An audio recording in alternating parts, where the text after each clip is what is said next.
Ohio State offensive line coach Justin Frye, first time we have talked to him in a month since preseason camp, and that's obviously a unit that has not started the season off the way it hoped. And today, Justin Frye told us that the offensive linemen are blocking the right people. They're just not blocking them well enough.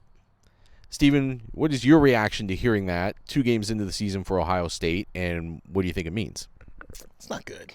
It's not good at all. I didn't like hearing that. I think if you're a fan and you hear that, you shouldn't like that either. Because I kind of followed up with that. So is it like a mindset thing? Like, what's going on here? It's like, yeah, that's part of it here. And maybe there's some cohesion stuff here. But we keep talking about 3rd and 2, 3rd and 1, 3rd and short situations and running the ball. And if you thought they're not blocking it well enough that they're opening holes, that's not it. It's just they're not getting a push. And it's because you're not doing your job to the best of your ability. Or maybe you are doing the job to the best of your ability, and then that's just what you get. We have been talking for years about the offensive line recruiting and the level of talent that was going to leave the room in 2022, and it might leave a void. And I think the void is here. And the way Justin Frye talked on Wednesday evening at the Woody confirmed what we already thought. And so I am on edge of how much better this is actually going to get. Yeah, and those 3rd and 3 situations have been just the killer of this offense so far. They've had 8 3rd and 3 or shorter situations. They've run the ball on 6 of them. They've converted twice.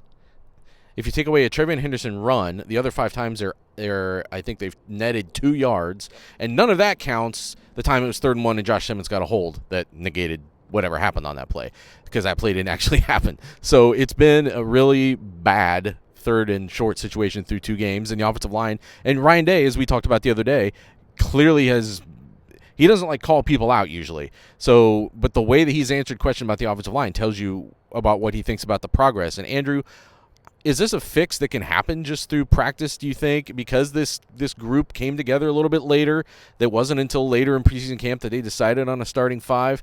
Or do you think this is headed towards a personnel change at some point? I think it's headed toward a personnel change at some point, because I think if you know, after the Indiana game, I kind of stressed to people, like, look, there were a lot of mistakes. They were clearly not blocking the right people in some situations.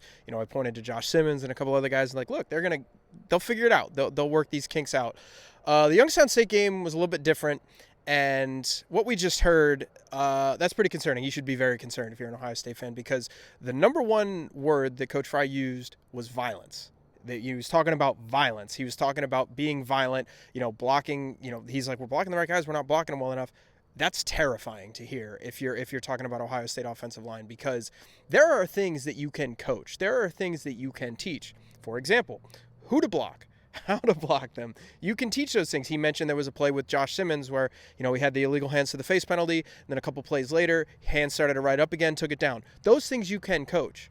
When you start having to say to your offensive linemen, we've got to be more aggressive, we've got to be more violent, that's a problem. Like, how many times have you guys ever played a sport where a coach has told you, I don't care if you make a mistake, do it 100%. It's the same thing in football. You'll hear a lot of coaches say they want you to do the right job, but if you're not going to block the right guy, put him on his butt. And that's the end of it, and we'll fix that later. If you have to coach that part of things, then you're in trouble. Then you're in trouble if you're begging your offensive linemen, be more physical, be more violent. Yeah, so I think this is a huge problem, and I think that this is something that over the last 2 weeks you might have been able to kind of convince yourself that maybe they'll figure it out. Now I'm not so sure.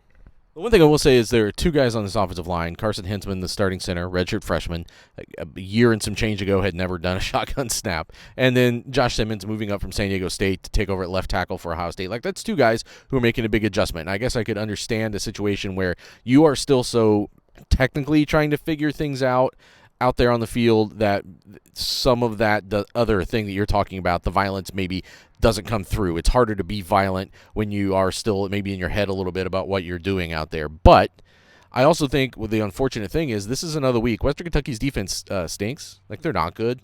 They're pretty bad, actually. And I don't know that this week is going to be the challenge that prepares Ohio State for Notre Dame. It might have happened a little bit against Indiana in week 1. That was the worst that this offensive line has looked. And then there's this kind of 2-week lull between Youngstown State and Western Kentucky before Ohio State's offensive line now has to go out and play Notre Dame. And again, it's not necessarily limiting on a play-to-play basis the explosiveness of this offense. But what it is doing, it is the culprit The third and short is the culprit of why Ohio State isn't playing enough plays right now. They're not extending drives on their own that are very extendable drives, and the fewer swings that you take at it, the less times that you get to break off one of these explosive plays and have a scoring drive or just a big explosive scoring play. And they're going to need them against Notre Dame because Notre Dame is probably going to be able to do a little bit of that on their own. A lot more talk about this on Buckeye Talk in our game preview for this week. So listen to that this week and get the text 614-350-3315. News, analysis, everything else from pregame and all throughout the week from Buckeye Talk.